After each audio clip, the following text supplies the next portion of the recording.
বৃষ্টির দিনে গ্রামের মানুষের কী অসুবিধা হয় এবং গ্রামের মানুষরা কিভাবে কাজ করে সেটাই শেয়ার করব। চলো সকলে দেখতে থাকবে। আমাদের এখানে আজ কিন্তু প্রচুর বৃষ্টি হচ্ছে, কিন্তু বৃষ্টি হলেও তো মেয়েদের কাজ তো আর থেমে থাকে না।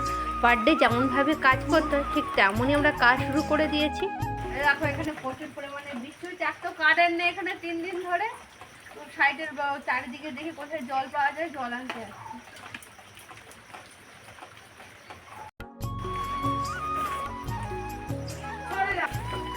বাবা এরকম জল বইতে হচ্ছে, আমাদের সাবমার্সিবল চলছে না তো, কারেন্টের প্রচুর সমস্যা 3 দিন ধরে এখানেতে। আমরা ঘুরি ভিজে ভিজেই ভরতে হচ্ছে, কাজ করতে হচ্ছে।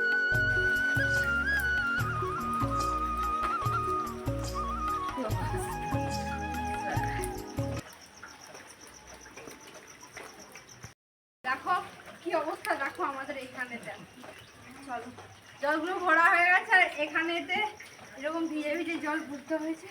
এটা হলো আমাদের হরি মন্দির, আর এখানে মা এখন পুজো করছে। আর যদিও এখন একটু বৃষ্টি থেমে গিয়েছে, দেখতেই পাচ্ছ বৃষ্টি এখন থেমে গিয়েছে, তো মা জলদি জলদি পুজো সেরে নিচ্ছে।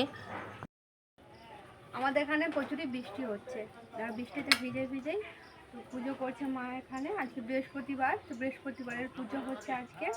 আর অন্যান্য দিনকে চারিদিকে সাফ সাফাই করা হয়, আলপনা দেওয়া হয়। তো আজকে তো বৃষ্টি হচ্ছে, কোথায় আলপনা দেবে, কোথায় কী করবে, তাই মানে কোনো রকমের পুজো করছে, নাহলে পুজো করতে অনেক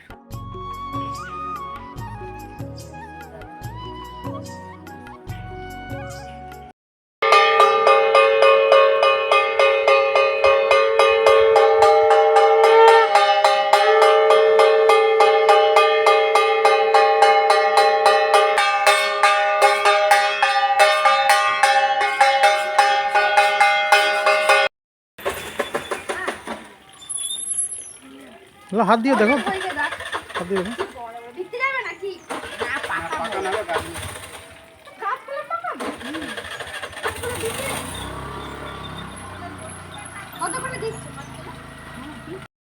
দেখো মানে গাছেতে হয়েছে, তো আমাদের বাড়ির পাশে কাকিমাদের গাছে তো হয়েছে। দেখো কত কাঁচকলা হয়েছে, এগুলো সব পাকানো হবে, তাই এখানে রাখা রয়েছে। তো এগুলো অনেক সময় বিকেও দেয়, পাকানোর পর বিকবে আর কি, তো পাকানোর জন্য রেখেছে। এগুলো কিন্তু কাঁচকলা। এখানে রান্না করছে মা। সকাল থেকে জানো তো আমি বৃষ্টি হয়েছিল, বৃষ্টি শেয়ার করেছি, তো বৃষ্টির পরে এখন একটু বৃষ্টি থেমে গিয়েছে, কিন্তু মেঘলা ওয়েদার রয়েছে। এখানে মা এখানে রান্না করছে, তালাই পড়ে গেছে দেখো। আচ্ছা দিচ্ছি। এই যে মা এখানে রান্না করছে, এই যে ওই এটা কি শাক গো?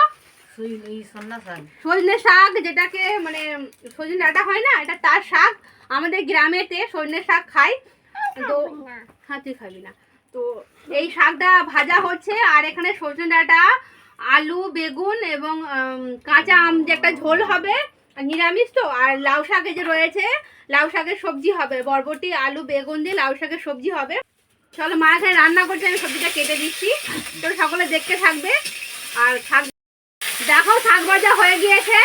এই যে মা এখানে ওই যে সজনাটা বলেছিলাম, কি কি করছে বলে দাও।